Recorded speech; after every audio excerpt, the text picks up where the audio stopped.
Harvest City bukan karena kebetulan, semua oleh karena kebaikan kemurahan Tuhan.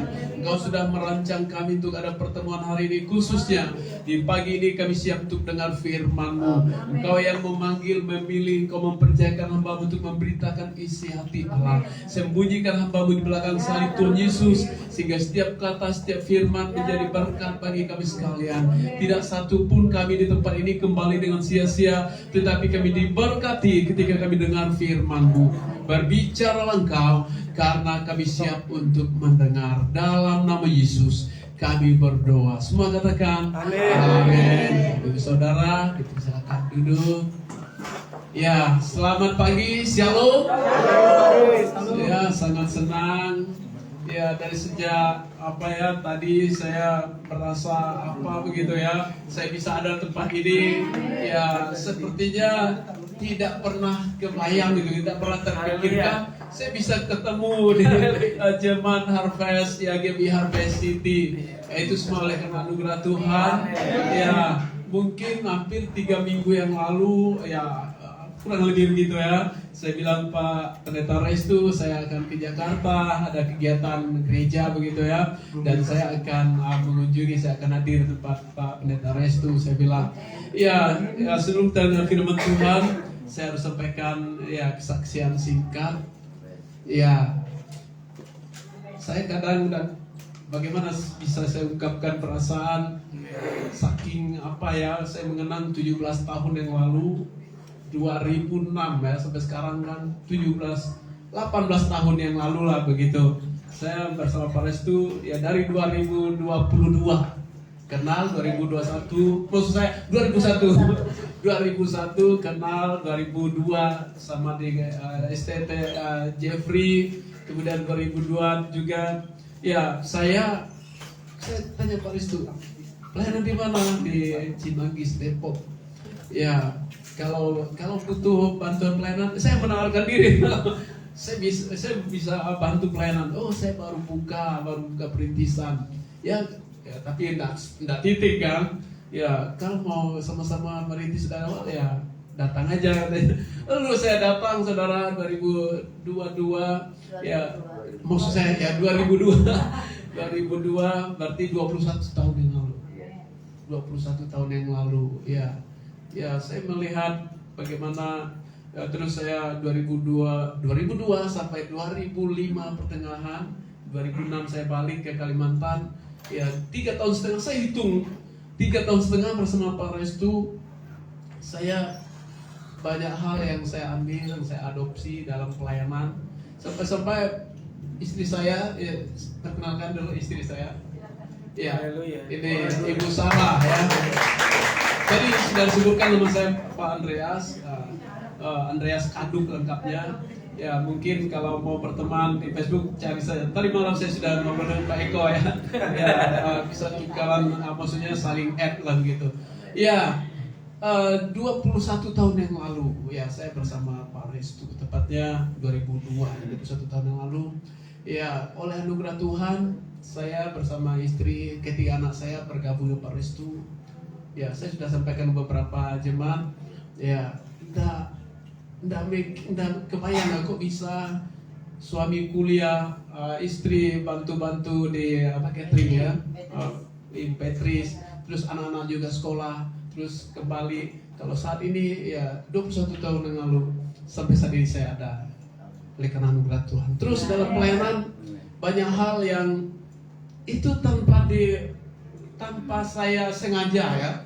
Tanpa saya sengaja ternyata ibu bilang, kok kamu gaya seperti Pak Restu, tanpa saya adopsi, tanpa saya mau niru jiplak, tidak sengaja, tapi mungkin rohnya transfer mungkin, ya kesabarannya, terus ya banyak macam yang kita alami. Ya, itu istri saya pernah bikin pernyataan, kok kamu seperti gayanya Pak Restu, dan bilang ya itu tanpa saya sengaja mau adopsi, itu ya pasti mengalir sendirinya begitu. Ya, jadi 3 tahun setengah enggak waktu yang singkat untuk saling melengkapi. Saya dulu diajak berkunjung, pernah berkunjung ke Pak Slamet kan? Pak Slamet, Pak Joni sudah almarhum, pernah berkunjung ke Pak Timotius. istrinya ya dekat di belakang Jayan, ya. Istrinya sudah meninggal. Ya sering kami Pak Yohanes, Ibu Yohanes juga ya. Ya itu pengalaman 21 tahun yang lalu. Ya terus kemarin kami bincang-bincang, ternyata sudah banyak yang pass away, banyak yang mendahului kita. Ibu istri Pak Timotius, terus Troy, terus Pak Paulus, terus Pak Joni, terus Ibu Nami ya, terus Apo ya. Kami kemarin banyak Ipo, banyak cerita-cerita, banyak yang sudah mendahului kita. Ya ternyata memang inilah hidup, ternyata hidup ini sementara. Ya balik lagi ke pelayanan, ya saya pelayanan pulang dari Jakarta, maksudnya balik Kalimantan, saya pikir saya mau buka ya. Udah sepakat dengan teman-teman mau buka, tapi ternyata mau buka pelayanan maksudnya. Ya ternyata Tuhan kirimkan 3 gereja sebelum sekarang. 3 gereja itu besar-besar saudara. Gereja pertama kurang lebih 120 kakak ya. Ya, jiwa sekitar 300-an. Gereja kedua 125 kakak. Jemaat sekitar 385 itu ada dalam catatan saya. Gereja ketiga itu 130-an kakak. Jemaatnya sekitar 400-an orang. Ya. Sekali ibadah biasa 400 sampai 500. Itu gereja ketiga. Nah, setelah selesai gereja ketiga ini tapi Tuhan sudah taruh visi Tuhan untuk buka pelayanan tahun 2017 ya. 2017 ya saya berdoa bersama teman-teman, yang pasti teman-teman hamba Tuhan. 2019 lahirlah gereja di mana saya pelayanan sekarang. Dimulai dengan pos PI. Pos PI kita lakukan pelayanan yaitu 1 tahun. 2019 1 tahun. 2020 Mekar maksudnya kita mandiri. 2020 ada 17 kakak. 2020 ya kita pemekaran. Terus sampai sekarang 55 kepala keluarga. Ya kita jemaat masih muda-muda. Sepertinya yang paling tua itu saya. Kemarin saya dengan Pak Restu juga bilang, di sini Pak Restu yang paling tua. Kalau di tempat saya yang paling tua, 56, jadi 57. Cucu saja saya sudah 5 orang. 5 orang cucu, 3 orang anak. Mereka sudah menikah semua. Ya kalau sekarang ada pelayanan, ada teman-teman sepelayanan yang hari ini, minggu kemarin juga mereka melayani. Dan hari ini puji Tuhan, ya anak-anak juga pelayanan. Ian sama anak saya yang tua, Ian, Wika, mereka pelayanan main musik biasanya di gereja. Ya, di gereja mereka menopang pelayanan juga. Ya, saya sekali lagi, kalau saya bisa bertahan dalam pelayanan sampai saat ini, pasti bukan karena kebetulan, bukan karena kuat gagah saya, semua oleh karena kebaikan kemurahan Tuhan. Amen. Tadi lagu pertama tadi kan, ya, aku ada sampai saat ini, semua karena anugerah-Mu, ya. Kita semua ada karena anugerah Tuhan. Jadi kalau kita bisa bertemu saat ini juga karena anugerah Tuhan. Amin. Ya, puji Tuhan saya bisa datang di tempat ini, bertemu ya Pak Restu kemarin jemput ke mes GKI. Saya pelayanan di GKI ya. Ada di mes di Senen, kompleks Senen sana. Saya kasih Sherlock Pak Restu datang sana. Dan kami tiba tempat ini, jalan-jalan komplek Harvest City. Saya sudah keliling-keliling, saudara. Saya bilang, kok namanya bagus ya, Harvest Penuaian, Kota Penuaian. Jadi GBI Harvest City gereja pertama. Ya itu kan, gereja pertama penuaian di Harvest City. Ya, termasuk ya bapak-bapak, ibu-ibu ada tempat ini. Bukan kebetulan, tadi saya sempat ngobrol dengan Pak Handoko. Tidak kebetulan Pak Handoko tempat ini Tuhan kirimkan untuk ada tempat ini dan bawa jiwa yang lain juga. Ya pasti kita semua tempat ini ya. Maaf saya tidak bisa sebut satu persatu, pasti Tuhan mau pakai kita semua. Demikian ya kesaksian singkat saya. Ya tadi saya sudah bilang istri saya ya dia topang pelayanan saya, terus ketiga anak saya dan 5 cucu saya. Di sini sudah ada yang sudah punya cucu? Sudah ya? Ya. Tapi mungkin belum sebanyak saya 5. Saya 6. Oh.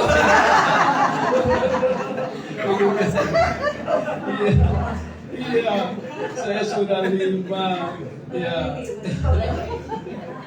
Iya, demikian kesaksian saya.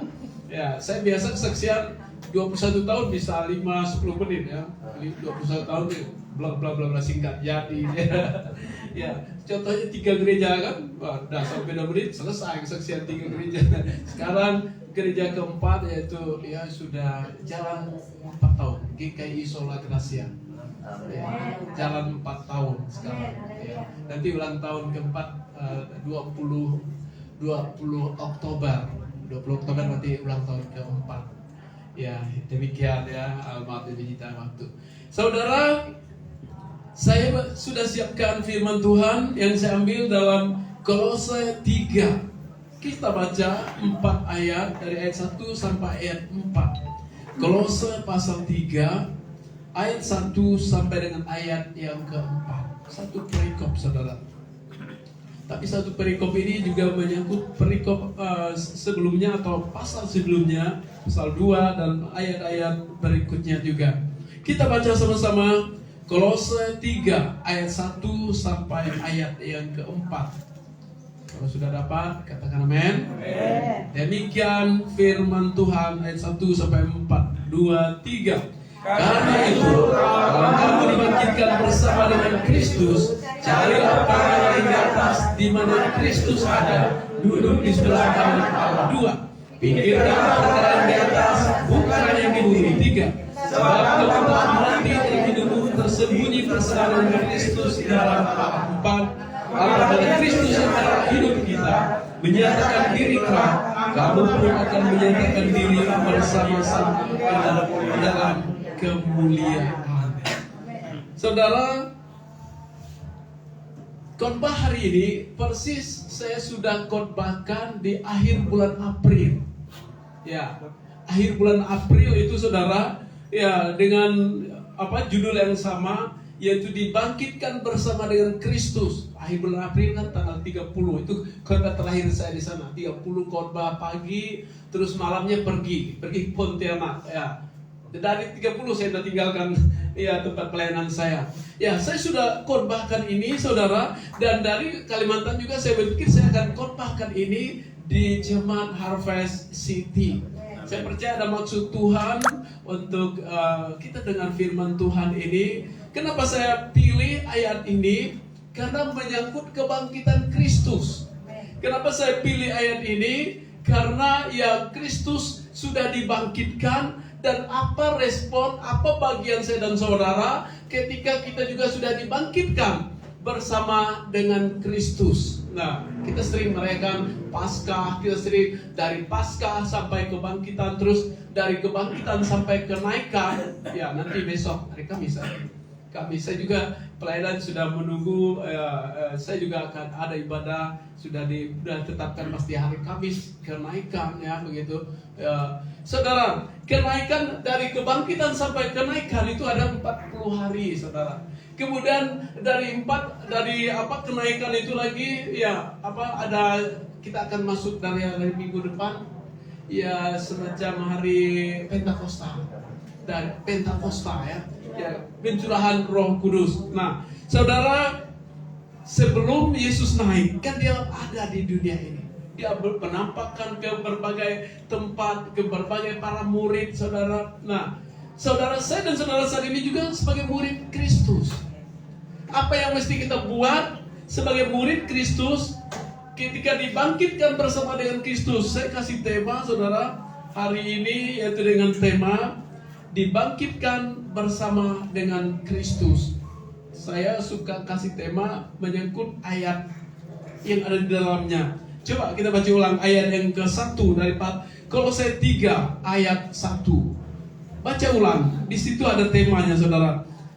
Ayat 1, demikian firman Tuhan. 2, 3. Karena itu, kalau kamu dibangkitkan bersama dengan Kristus, carilah perkara di atas, di mana Kristus ada, duduk di sebelah kanan Allah. Kalau kamu dikatakan, kalau kamu dibangkitkan bersama Kristus, ya apa yang kita buat? Kebangkitan bicara tentang ya hidup yang lama. Ya kalau kita dibaptis itu lambang ya GBI sama dengan kita baptis selam. Saya pernah ikut Pak Restu baptis Islam di Pondok Bambu dulu.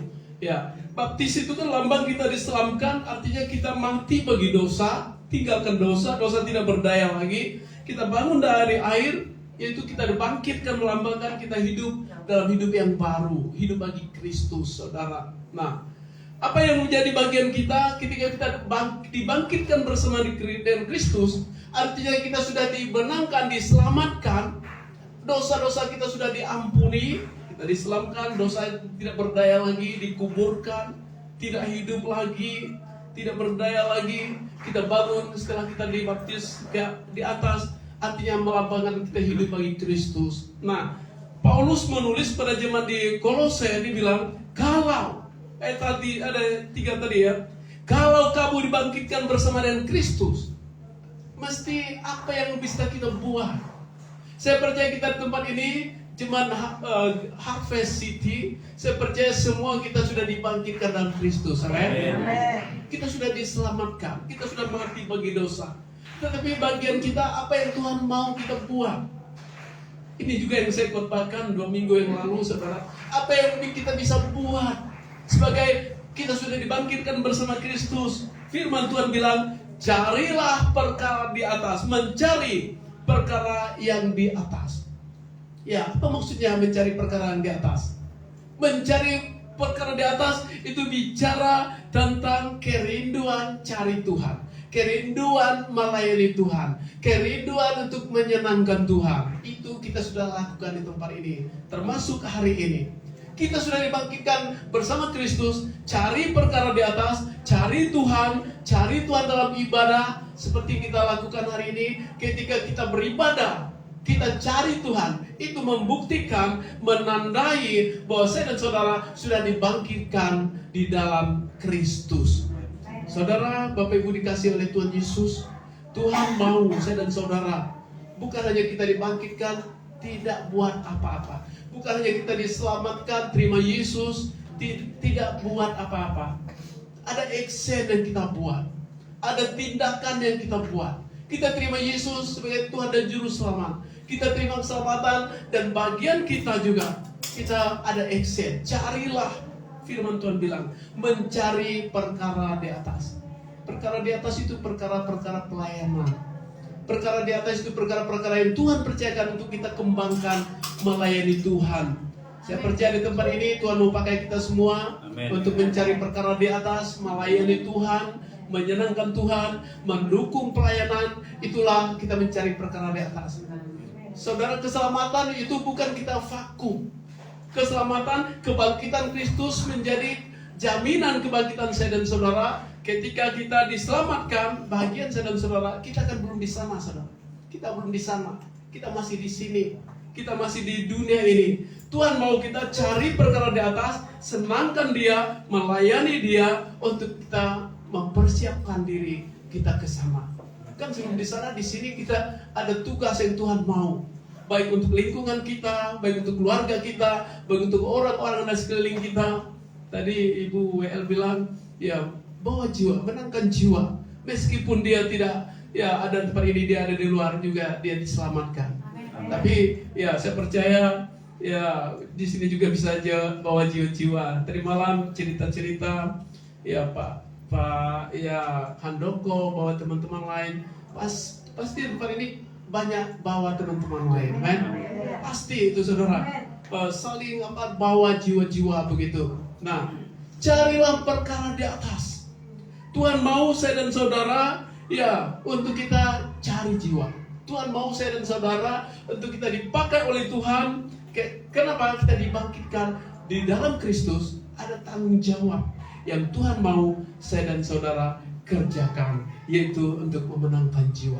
Tetapi sebelum memenangkan jiwa, kitanya dulu, kitanya sendiri yang kita mestinya kita bertumbuh, berakar. Saya mau mengajak kita pasal sebelumnya, Kolose 2 ayat 6 dan 7. Kolose 2. Kan dekat-dekat ya, Kolose 2 sama Kolose 3. Ini yang mesti kita buat juga. Ayat 6 dan 7. Ya, bersama-sama Kolose 2 ayat 6 dan 7. Bersama-sama, demikian firman Tuhan 2, 3. Karena telah menerima Kristus Yesus Tuhan kita Karena itu hendaklah hidupmu tetap di dalam Dia. Hendaklah kamu berakar di dalam Dia dan dibangun di atas Dia. Hendaklah kamu bertambah teguh dalam iman yang telah diajarkan kepadamu, dan hendaklah hatimu melimpah dengan syukur. Hendaklah. Berapa kali itu, saudara? Ya, ada hubungannya dengan ayat yang pasal 3. Ketika kita sudah dibangkitkan di dalam Kristus, bagian saya dan saudara, kita terima Yesus, terima keselamatan, hendaklah kamu berakar di dalam Dia. Berakar itu, saudara, kita tahu tumbuhan. Saya suka dengan tumbuh-tumbuhan, saya suka nanam. Kemarin cerita yang Pak Restu, saya suka nanam. Jemaat di sana, kalau saya ada kegiatan di kebun, mereka bantu, Pak. Kita di kebun, bersih-bersih kebun, mereka bantu. Bapak-bapak bantu, bersih-bersihan, ibu-ibu masak-masak di kebun. Nah, itu tanaman itu kalau akarnya pasti subur. Nah, tanaman itu kan bisa subur, ada pemupukan, ada pemeliharaan, saudara. Berakar di dalam Dia berbicara tentang kebutuhan rohani. Kita Tuhan perlu makanan rohani, saudara. Ya, berakar. Kalau tumbuhan tidak makan unsur hara, pupuk segala macam, dia nggak tumbuh dengan baik, saudara. Pertumbuhannya bahkan bisa stagnan. Demikian kehidupan rohani saya dan saudara. Ketika kita hidup dalam Kristus, dalam Yesus, terima Yesus sebagai Tuhan dan Juru Selamat, kita berakar dalam Dia. Berakar artinya kita butuh nutrisi rohani. Caranya gimana? Ya, bangun persekutuan seperti ini. Bangun persekutuan di dalam komunitas, komsel begitu ya. Itu untuk kita berakar. Untuk nutrisi rohani kita masuk dalam kehidupan kita. Tanpa ada persekutuan, tanpa ada berakar, tanpa ada menikmati kebutuhan rohani, kebutuhan firman Tuhan, kita menjadi gersang. Amin. Kita menjadi gersang, artinya tidak tumbuh-tumbuh. Akar itu tidak meresap, saudara. Nah, perlunya firman Tuhan menjadi kebutuhan rohani kita, kebutuhan makanan rohani saya dan saudara. Ya, saya selalu ikut doa pagi. Pak Restu sering ada di YouTube, sering kirimkan ke saya baca. Tidak satu pun yang saya hapus, Pak Restu. Tidak saya hapus. Saya kalau sering saya baca begitu ya. Itu makanan rohani. Makanan rohani yang untuk kita berakar. Ya, jangan pernah kita berpikir makanan jasmani, jasmani penting ya, penting untuk tubuh. Tetapi jangan lupa makanan rohani juga penting untuk pertumbuhan rohani kita. Berakar di dalam Dia, berakar di dalam Kristus. Selanjutnya setelah berakar apa dibilang? Ya. Hendaklah kamu berakar dalam Dia dan dibangun di atas Dia. Dibangun. Kita dibangun dalam Kristus, menghadapi situasi apapun, saudara, kita tetap tegar. Kita dibangun di dalam Kristus, menghadapi situasi sulit, kita tidak nyerah. Amin. Sekali lagi, tidak kebetulan ternyata Tuhan tempatkan saya 3,5 tahun bergabung dengan Pak Restu, ada maksud Tuhan. Maksud Tuhan untuk mempersiapkan pelayanan sekarang ini, saudara. Kenapa? 3,5 tahun saya ternyata banyak belajar ya. Itu yang maksud Tuhan ya. Bertambah teguh di dalam Dia. Tidak pernah nyerah. Tidak pernah, kalau istilah kami ada istilah gulung tikar. Gulung tikar maksudnya udah Anda mau melayani lagi, udah angkat kaki, balik kanan begitu kan? Ya, tidak. Dibangun di atas Dia, dibangun di dalam Yesus Kristus dalam ayat 7 tadi, saudara. Dibangun di atas Dia itu Yesus. Kerohanian kita mesti dibangun. Dibangun itu situasi sulit itu membangun, saudara. Bukan berarti situasi sulit, situasi tidak nyaman, tidak enak, lalu kita bilang ya udahlah, saya tidak mau ibadah lagi, saya tidak mau melayani lagi, udah saya kabur lagi, saya pindah atau bagaimana. Bukan. Dibangun di atas Dia, di Yesus, situasi apapun itu, saudara, yang kita alami itu membentuk kita. Dibangun kan? Dibangun artinya untuk Tuhan mau membentuk kita. Mungkin situasi itu sulit, saudara, tapi yakin Tuhan membentuk saya dan saudara. Amin. Hidup dengan Tuhan itu bukan berarti bebas masalah. Hidup dengan Tuhan, kita berakar dengan Tuhan, bukan berarti bebas dari persoalan. Kita lihat ya Musa dia saudara 40 tahun anak putri Firaun ya, di Mesir. 40 tahun setelah itu dia mau bebaskan saudara-saudaranya, tapi dengan waktunya dia sendiri. Ternyata ya dia tidak berhasil dari waktu dia sendiri. Kemudian dia kabur, berkeluarga, dapatlah istrinya, mertuanya Yitro, 40 tahun di sana. 40, 80 ya. 80 dia belum melayani, saudara. Itu situasinya. Setelah 80 tahun baru dia terima visi dari Tuhan, bahwa dia bawa orang Mesir bawa orang Israel keluar dari Mesir ke tanah perjanjian. 40 tahun tidak nyaman, saudara. 40 tahun di padang gurun itu tidak nyaman. Itu diproses. Mungkin apa yang menjadi padang gurun kita?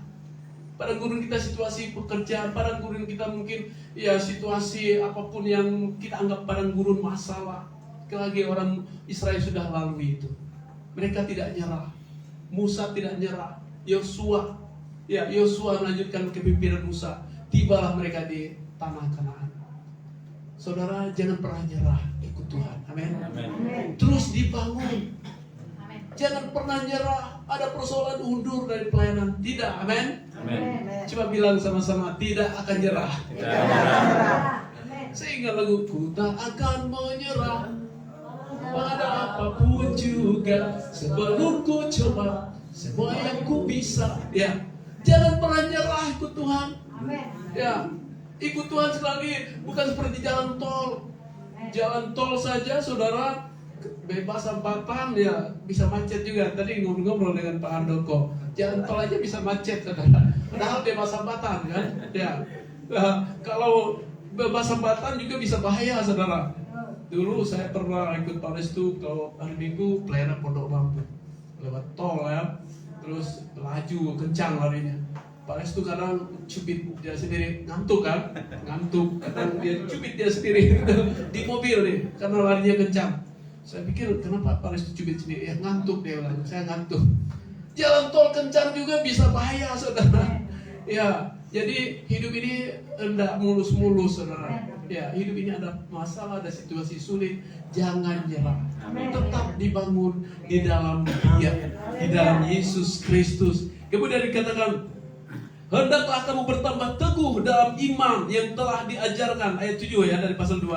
Teguh dalam iman yang telah diajarkan kepadamu, dan hendaklah kamu melimpah dengan syukur. Teguh di dalam iman. Teguh, tidak pernah goyah, saudara. Terus maju di dalam Tuhan. Saya bangga jemaat di sini, ya maksudnya hampir mirip-mirip dengan jemaat di tempat saya. Saya bangga jemaat tempat saya, mereka kalau mau enak-enak, mau nyaman-nyaman, tidak mau buat apa-apa, tidak mau ikut gereja yang sekarang. Dia pasti bertahan di gereja yang sudah ada AC-nya, sudah ada gedungnya, sudah ada fasilitasnya, tidak buat apa-apa kan, nyaman di situ. Tetapi anehnya waktu pertama ada 17 kakak ikut, sampai sekarang 55 kakak ikut.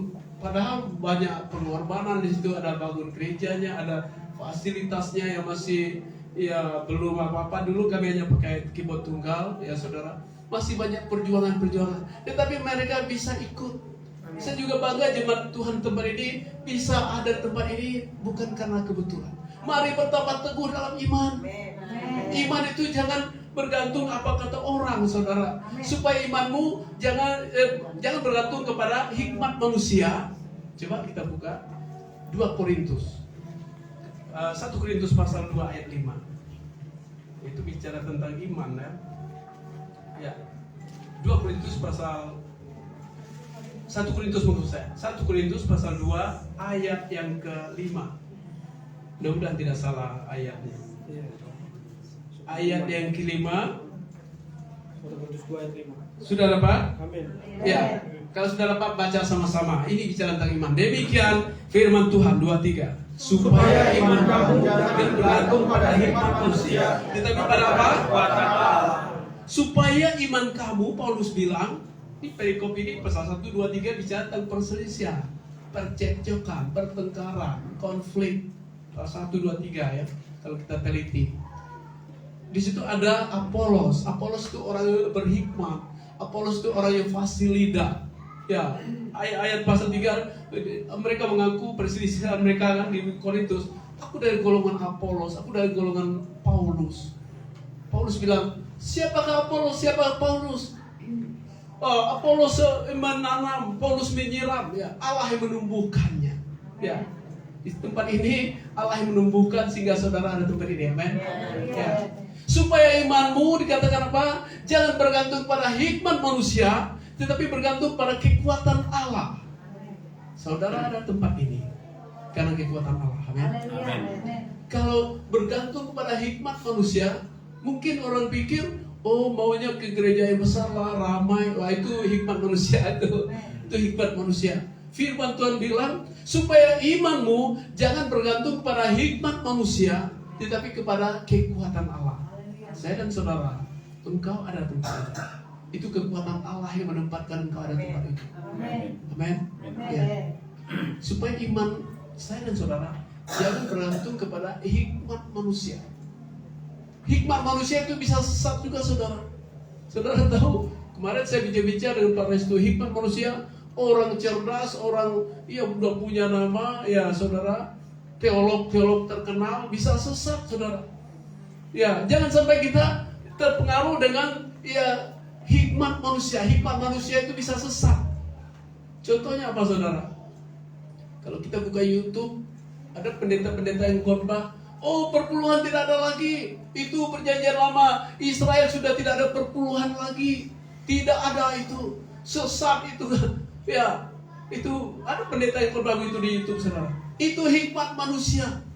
Supaya imanmu, iman saya dan saudara, jangan bergantung kepada hikmat manusia, tetapi pada kekuatan Allah. Kalau mau buang perpuluhan, artinya ada ayat-ayat di sini yang harus dicoret, harus dibuang. Ya, kalau ada pendeta yang bilang tidak ada lagi perpuluhan, udah tidak berlaku lagi itu, sudah tidak berlaku lagi itu katanya. Kalau saudara buka itu, hikmat kita, iman kita, saudara, ini bergantung pada kekuatan Allah, firman Tuhan. Firman Tuhan tidak pernah salah. Firman Tuhan iya dan amin. Firman Tuhan tidak pernah kadaluarsa. Kalau makan bisa kadaluarsa ya, makanan. Firman Tuhan ini dari dulu juga begini. Saya kemarin beli Alkitab terjemahan baru versi 2 ya. Ada sedikit terjemahan baru versi 2. Tapi tidak pernah salah, tidak pernah kadaluarsa. Ya, saudara, bagaimana saya dan saudara mencari perkara di atas? Iman saya dan saudara semakin teguh di dalam Tuhan, bukan semakin kendor, saudara.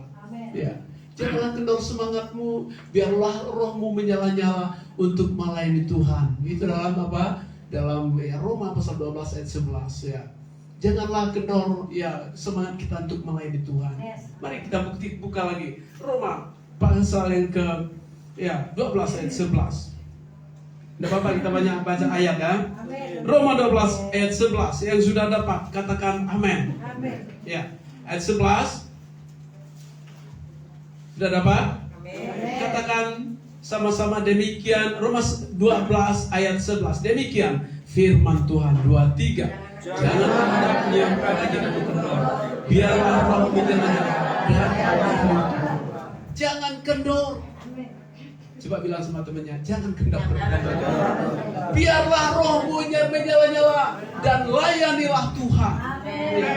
Roh kita ini mestinya harus saling berkobar, saling membakar. Roh yang menyala-nyala itu hangat. Roh yang menyala-nyala itu menghangatkan satu dengan yang lain. Roh yang menyala-nyala itu bukan mendinginkan. Kalau yang lain hangat, datang mau mendinginkan, bukan. Roh yang menyala-nyala itu berpengaruh, berdampak bagi orang-orang di sekeliling kita. Saya percaya di tempat ini semuanya roh yang menyala-nyala, amin. Artinya berdampak bagi orang-orang yang ada di sekeliling kita. Tadi diskusi ngobrol singkat dengan Pak Handoko, ya banyak hal-hal yang baru saya diskusi singkat di bawah tadi, saudara. Ya, saling memotivasi. Roh yang menyala itu saling menggerakkan, memotivasi, bukan memadamkan rohnya orang lain. tetapi sama-sama memiliki roh yang menyala-nyala. Seperti itu. Di tempat ini, saya percaya Harvest City, GBI Harvest City.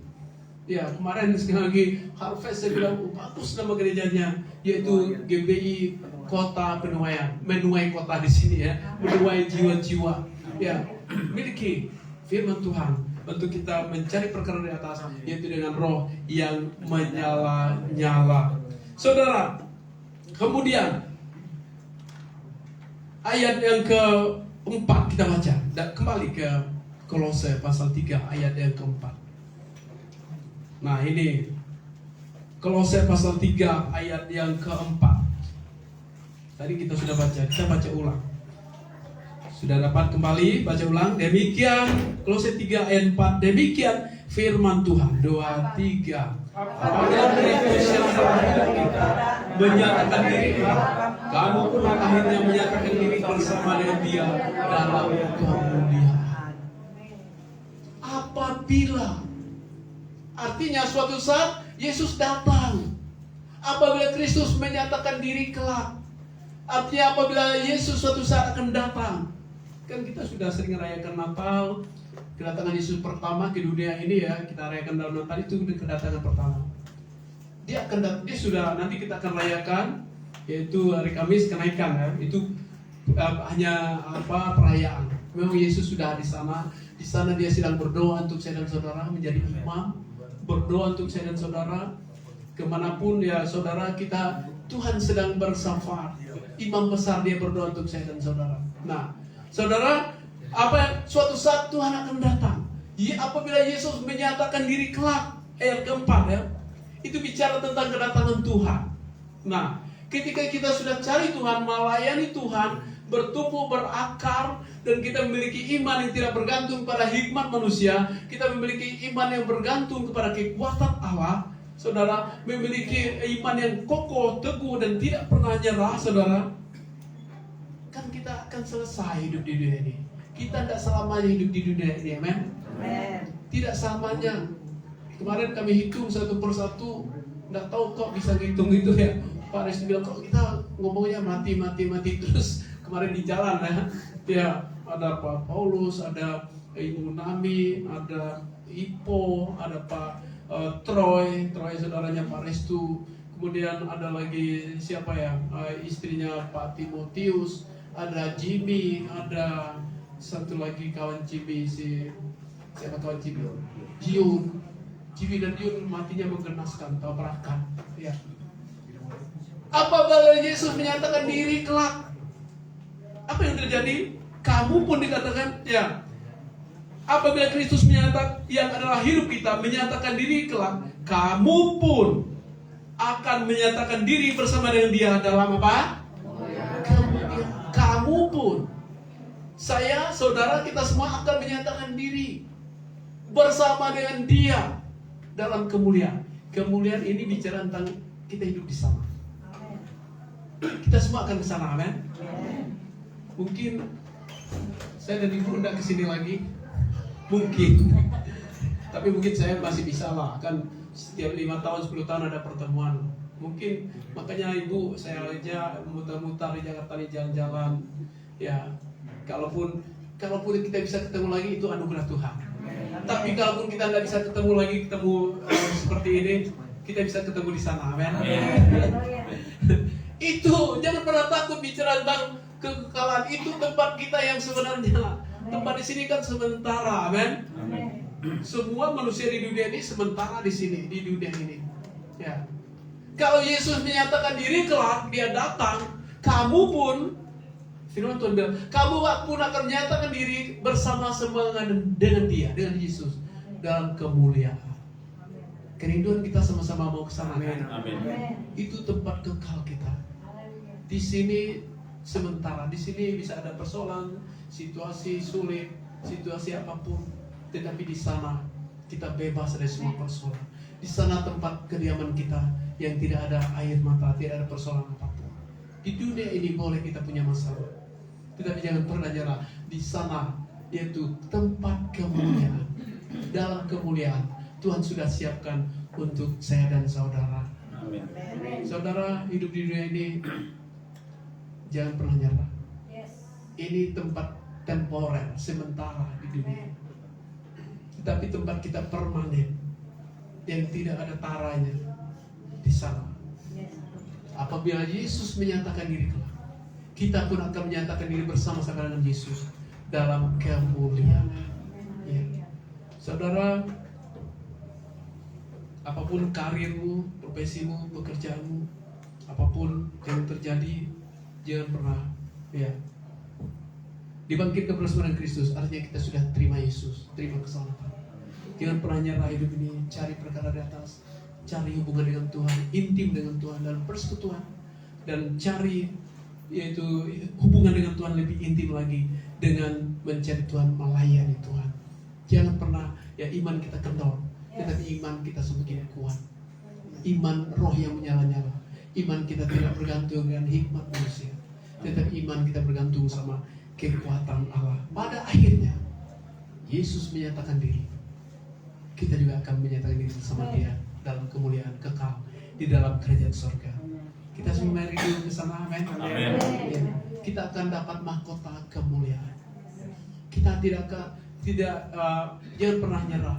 Ada satu lagu saya mau mengajak kita nyanyikan, yaitu mahkota kehidupan. Ya. Kita tidak pernah menyesal hidup di dunia ini, karena memang Tuhan sudah siapkan yaitu kehidupan kekal, hidup yang sebenarnya dalam kerajaan surga. Mari kita nyanyikan respon lagu firman Tuhan. Ya.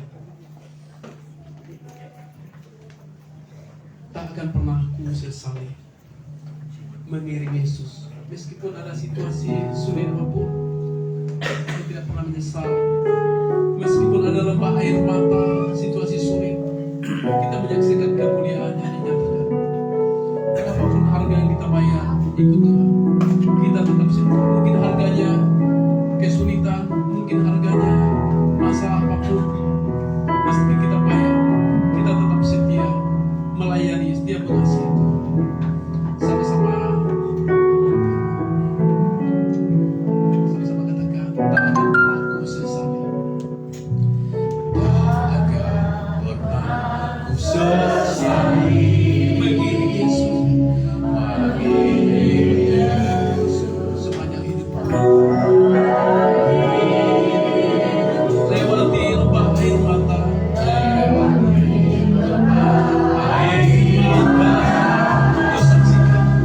ku saksikan kemuliaan dinyatakan.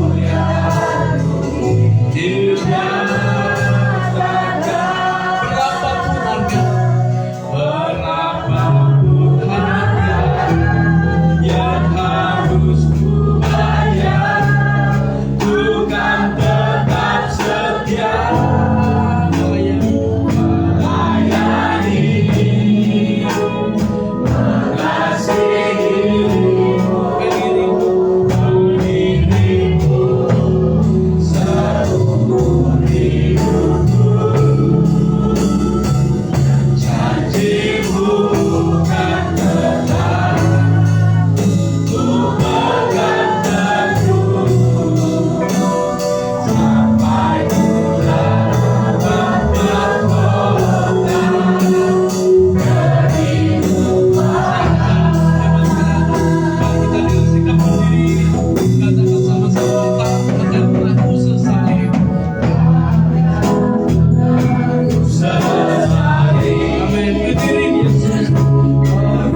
sudah kami dengar.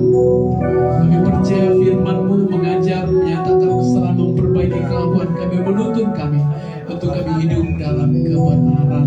Kami ingin tetap setia melayani Tuhan sampai kami mendapat mahkota kehidupan yang Tuhan sudah siapkan kepada kami.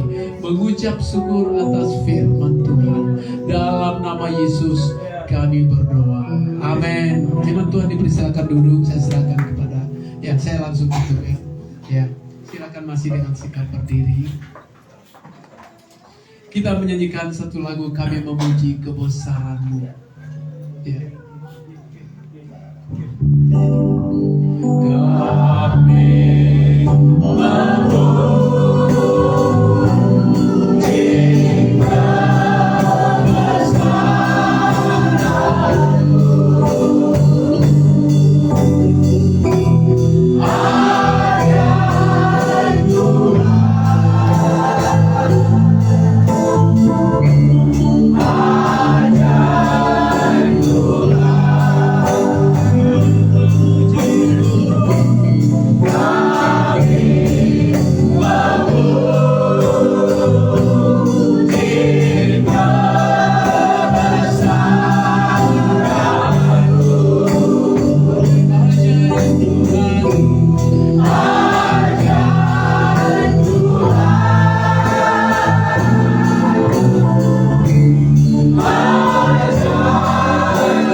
Kami surga, kami memuji kebesaran-Mu. Kebesaran-Mu menyelamatkan kami. Kebesaran-Mu memberi kami hidup.